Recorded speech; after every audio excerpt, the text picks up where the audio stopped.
Hello friends, आपका एक बार फिर से स्वागत है tax and tips YouTube channel पर। आज हम लोग बात करने वाले हैं न्यू इनकम टैक्स पोर्टल पर यदि हमारी रिटर्न में कोई मिस्टेक हो गई है तो हम उसको कैसे रेक्टिफाई करें। तो सबसे पहले ये जानते हैं कि किस ऑर्डर की हम लोग मिस्टेक को रेक्टिफाई कर सकते हैं। जैसे कि मान लिया यदि कोई भी ऑर्डर पास हुआ है या कोई हमें इंटीमेशन मिली है अंडर सेक्शन 143(1) में, या कोई ऑर्डर है अंडर सेक्शन 154 जो कि सीपीसी द्वारा पास किया गया है या एसेसिंग ऑफिसर द्वारा पास किया गया, उस ऑर्डर की हम लोग रेक्टिफिकेशन फाइल ऑनलाइन कर सकते हैं। लेकिन हमें क्या ध्यान रखना है, किस मिस्टेक की हम रेक्टिफिकेशन फाइल कर पाएंगे, जो कि अपरेंट फ्रॉम रिकॉर्ड हो। तो अपरेंट फ्रॉम रिकॉर्ड कौन कौन सी मिस्टेक हो सकती है, जैसे कि टैक्स क्रेडिट मिसमैच है। मान लिया जैसे हम जब जिस टाइम रिटर्न फाइल कर रहे हैं वहां पे हमसे कोई चालान नंबर गलत डल गया है या चालान की डेट गलत डल गई है, उस केस में हमारा टैक्स क्रेडिट में मिसमैच आ जाएगा। तो मिसमैच आने पे क्या होगा, वो तो जब हमसे टैक्स चालान नंबर गलत डल गया है या डेट गलत डल गई है तो वो वेरीफाई नहीं होगा, और वेरीफाई नहीं होगा तो सीपीसी हमें डिमांड रेज कर देगा जब ऑर्डर पास होगा। तो उस डिमांड के केस में हम लोग क्या करेंगे, हम रेक्टिफिकेशन फाइल कर सकते हैं। टैक्स क्रेडिट मिसमैच ऑप्शन में हम लोग जा सकते हैं।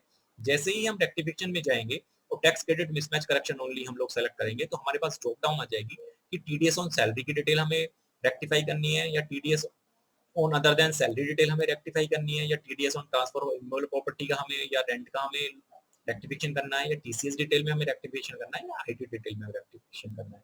तो हम रेस्पेक्टिव वो आ, वो ड्रॉप डाउन में से हम लोग ऑप्शन को सिलेक्ट करेंगे, वो वहाँ पे चालान नंबर ऐड करेंगे, चालान की डिटेल प्रॉपर हम लोग फिल करेंगे ध्यान से देखकर 26 फॉर्म में हम लोग जाकर उसकी डिटेल देखकर वहां से फिल करेंगे, और उस ऑप्शन में हम लोग जाएंगे तो हमारा यहाँ से ये टैक्स क्रेडिट मिसमैच करेक्ट हो जाएगा।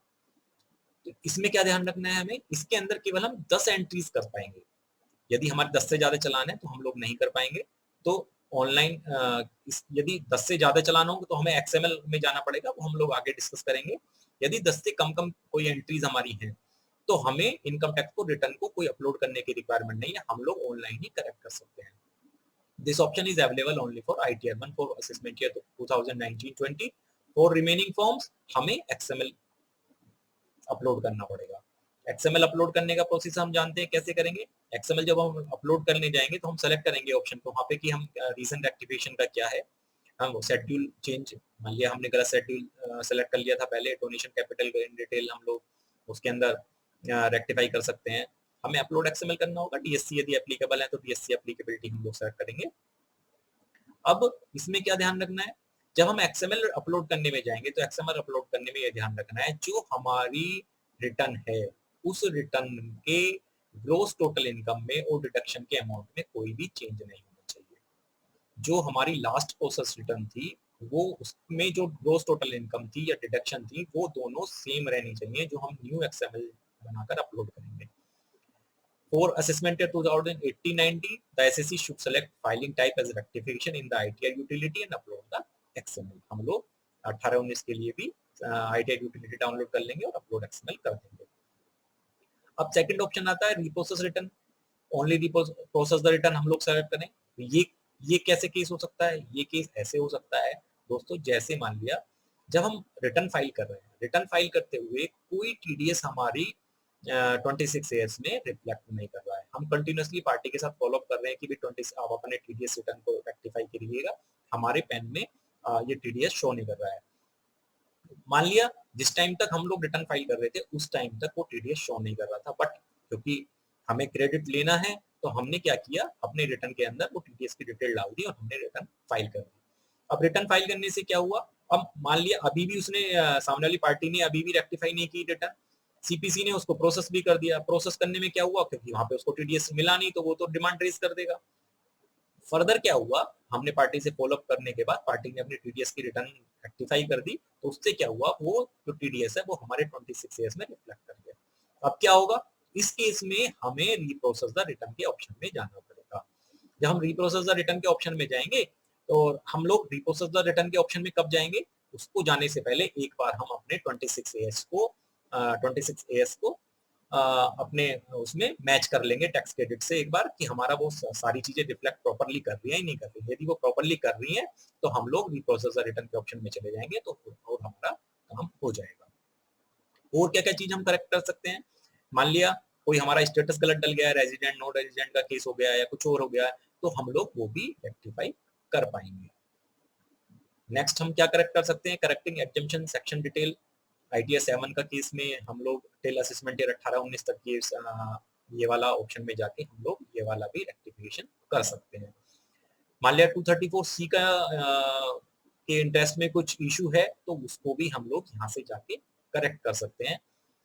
इसके बाद हम लोग क्या करेंगे, जो भी ऑप्शन सेलेक्ट करेंगे उसमें जो भी रिक्वायर्ड इन्फॉर्मेशन होंगी हम दे देंगे। देने के बाद क्या होगा, हमारे पास सबमिट करने का ऑप्शन आएगा, हम लोग सबमिट पे क्लिक करेंगे तो उसके बाद हमें एक कंफर्मेशन मेल, हमारी रजिस्टर्ड मेल आईडी जो भी होगा उसके ऊपर हमें एक कंफर्मेशन मेल आ जाएगा कि आपकी रिक्वेस्ट सबमिट हो गई है।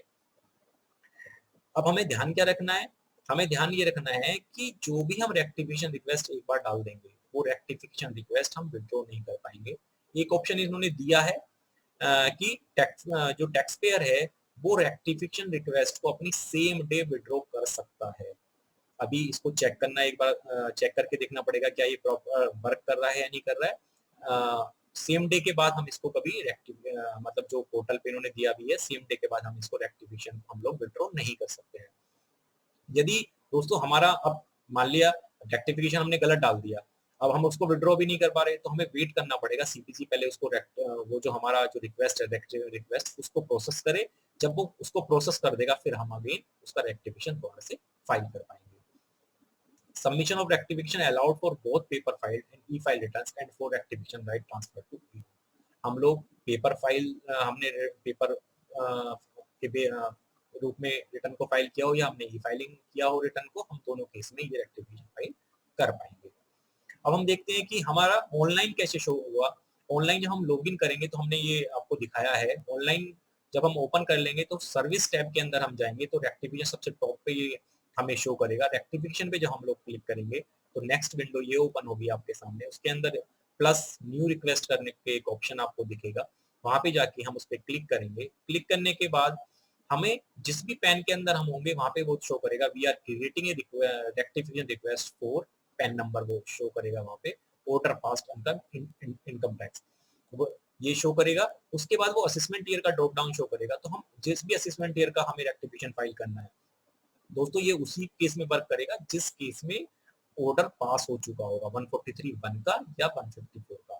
तो जब हम ड्रॉप डाउन में से सेलेक्ट करेंगे वो असेसमेंट ईयर, कंटिन्यू करेंगे, कंटिन्यू करने पे हमें वो न्यू रिक्वेस्ट ऊपर शो करेगा और उसके बाद वो पैन नंबर, ITR कौन सा था उस साल में, फाइनेंशियल ईयर, असेसमेंट ईयर, ई फाइलिंग एक्नॉलेजमेंट नंबर क्या था और लेटेस्ट जो भी ऑर्डर पास हुआ होगा या रेक्टिफिकेशन 154 हुआ होगा वो वहां पे उस ऑर्डर का रेफरेंस नंबर शो कर देगा। शो करने के बाद नीचे आप देखेंगे सेलेक्ट द रिक्वेस्ट टाइप, वहां पे रिक्वेस्ट टाइप हमें सेलेक्ट करने के लिए होगा। अभी जो है केवल पोर्टल पे रिप्रोसेस द रिटर्न का ऑप्शन है शो हो रहा है, बाकी लिखा हुआ है other rectification request type will be available सून। तो जल्दी ही बाकी ऑप्शन भी आ जाएंगे, हम लोग यहाँ से रिटर्न को रेक्टिफाई कर पाएंगे। दोस्तों आशा करता हूँ कि आपको ये वीडियो अच्छा लगा होगा। हमारे चैनल को सब्सक्राइब करना ना भूलें, हमारी वीडियोस को ज्यादा से ज्यादा शेयर करें ताकि ये इन्फॉर्मेशन बाकी सब लोगों तक भी पहुंच जाए। Thank you very much.